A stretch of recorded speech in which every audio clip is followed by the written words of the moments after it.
Systems. I'm the Sales and Marketing Manager with responsibility specifically for Microsoft Dynamics GP. I've got with me Simon Nicholson, who is our lead consultant on Microsoft Dynamics GP. And it's Simon who's actually going to take you through about half an hour, 40 minutes, looking at foreign exchange within Microsoft Dynamics GP and also a revaluation process. We talked to a number of financial service clients at a recent event of ours, and foreign exchange kept coming up as an issue. So we ran a workshop for our clients, those guys who were expressing a concern, and we worked through how foreign exchange worked, and then everyone went away much happier in terms of what GP had to offer. So we felt it was worthwhile running a session specifically on that subject. Hence today. You'll find that you're all in listen-only mode at the moment. We've got about 9 organisations on the call, so if you imagine 9 people all trying to ask questions at the same time, might be a bit difficult. So you're in listen-only mode for now. What I would say is, if you have any questions as we go through, on your GoToWebinar panel on the right-hand side of your screen, you can type in questions and send them in, and I will be monitoring them while Simon is actually talking you through the foreign exchange session. Following the session, if you've got any other questions, feel free to drop us an email or contact your account manager, which will either be myself, Ellie Clark, or Podrick. So you should be able to see now Simon's screen, which is Microsoft Dynamics GP screen. Please, as I say, drop me a question if you've got any issues, but I'll be quiet now and I'll hand over to Simon. Thanks, Matt. So primarily one of the biggest issues where it comes to the currency part of Dynamics GP is how to report in a logical sense in specific currencies.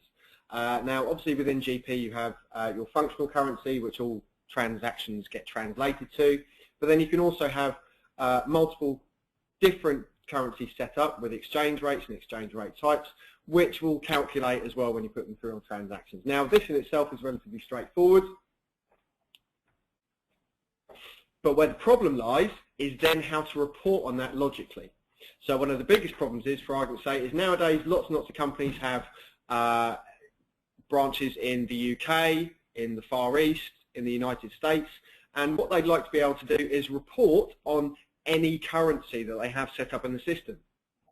In the past, it's been very, very difficult to do that. You can only ever report on what the functional currency is in GP or the originating currency it's gone through. With Dynamics GP 2013, what it allows you to do now is convert any transaction and any account code balance into any currency that you so desire. So for argument's sake, what I will take you through today is converting a GBP company, which mine is, and then report on it in US dollars. Now, this particular company has no transactions in dollars itself, but I need to report to my board, who need to see the reports in dollars themselves. Excuse me. Right, so as with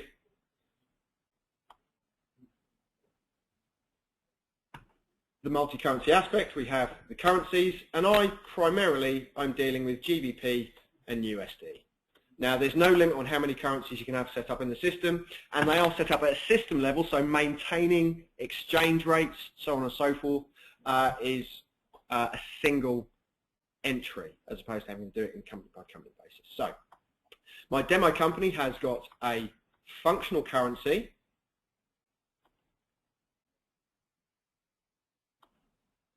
of GBP, which basically means every transaction I put through, whether it be in dollars or GBP, will be automatically converted to that rate. So with GP 2013, what you can now do, and this links directly into Management Reporter, is you can set exchange rates by currency, even if the transactions haven't gone through in that currency. So within the multi-currency setup window, what we have is a new addition in GP 2013, which allows you to set exchange rates for currencies for reporting purposes. Now you'll see I have got a current rate, a historical rate, an average rate, and a budget rate, and what those primarily relate to is if you need to change the reporting exchange rate in the system. So if you have a different one for budgets, history, so on and so forth, you can actually set those up very easily by creating the exchange table IDs, which all of those of you who use multi-currency will have, with their own rates assigned. Now, for the purpose of demonstration, I have got the same in current, historical, average, and budget, but should I wish to use a different rate, you'll see I can pick a different rate for budget, for my P&L codes, for my balance sheet codes, so on and so forth. So if you need to maintain multiple exchange rates for reporting, it's very, very simple to do. So once you've actually assigned these in your multi-currency setup, what you need to make sure is against your nominal codes,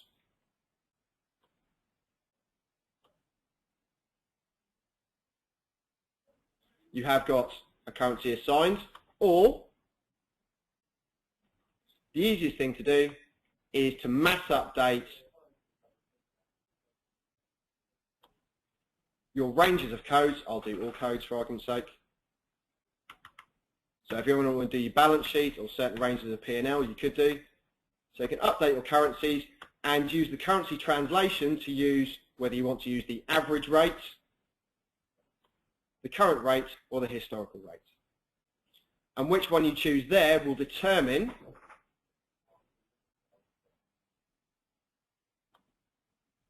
which one of these is used for reporting.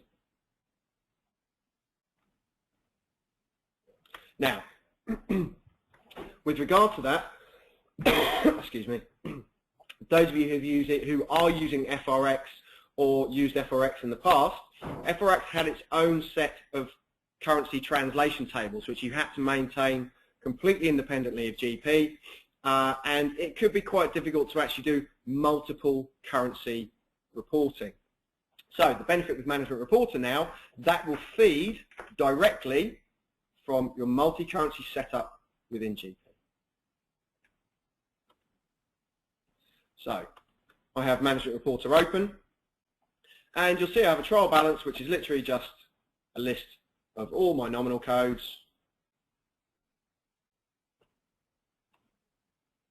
and I have a simple trial balance. So just to show you how very easy this is to do, I'm going to create a brand new one.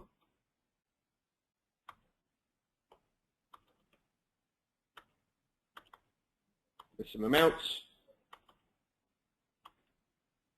And I'm going to do it year to date. In this column, I'm going to have my GBP. Well, in this column, I'm going to have my USD equivalent. So all I then need to do is change my currency display to USD. So by using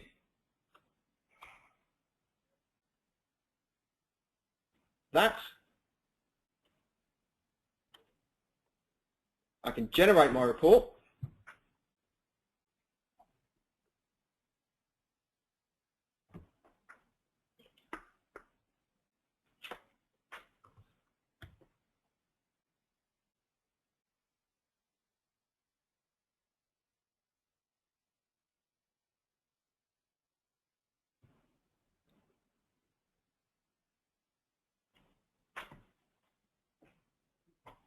And what you'll see now is I have my two columns with my GBP and the converted US equivalent, which hasn't gone through any kind of currency translation in GP. It's purely and simply looking at my exchange rate that I have set up in GP for my USD to GBP and converted the report accordingly.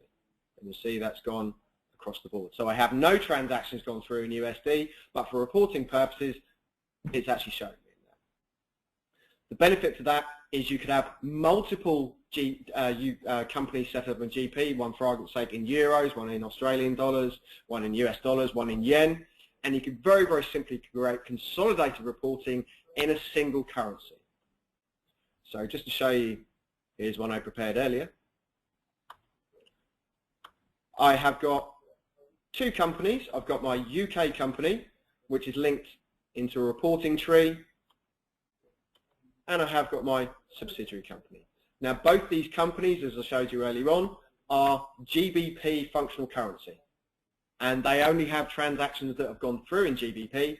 But all I've done here is I've said I want to show it in dollars.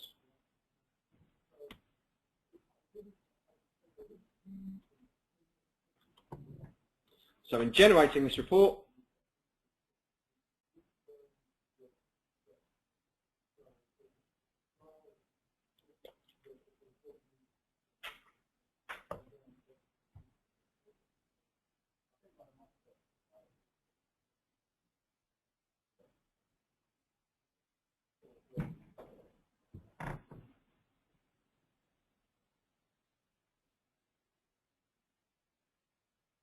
I now have my consolidated trial balance for both companies in dollars.